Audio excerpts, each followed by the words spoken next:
gusto ko manalangin sa inyo. Wala akong maibigay na pera sa inyo, pero ito lang ang masasabi ko, that Jesus loves you. God loves you so much. Kung nadidepress ka, kung medyo wala kang satisfaction sa buhay, si Lord Jesus handa siyang magbigay sa iyo ng satisfaction.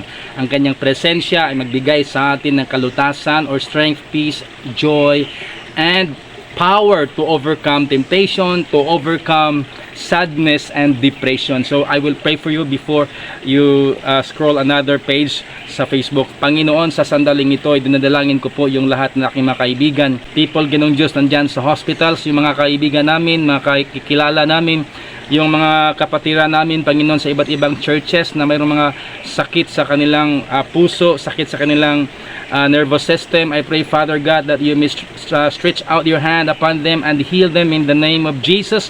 For I believe, Father God, that in you, that in your presence there is joy, there is love. In your presence there is healing, Panginoon. Sa iyong presensya, Panginoon, meron ding satisfaction. So Father God, sa lahat ng mga kaibigan ko na nakikinig at nag-watch sa video na to, sana, Panginoon, bigyan mo din sila ng mga oportunidad para makamit nila yung mga pangarap nila, yung trabaho, mga negosyo na hinahanap nila. Sana po bigyan mo sila, Panginoon, ng mga oportunidad sa buhay para maiangat ang kanilang bawat pamilya, Panginoon. Lord, salamat so much, Panginoon, sa sandaling ito. Sana po magamit mo ako to bless your people, to bless everyone, O Diyos, na nanonood sa video ko. Panginoon, I declare blessing, I declare peace, I declare joy and healing sa bawat isa sa kanila. In the name of Jesus Christ, I pray. Amen and amen.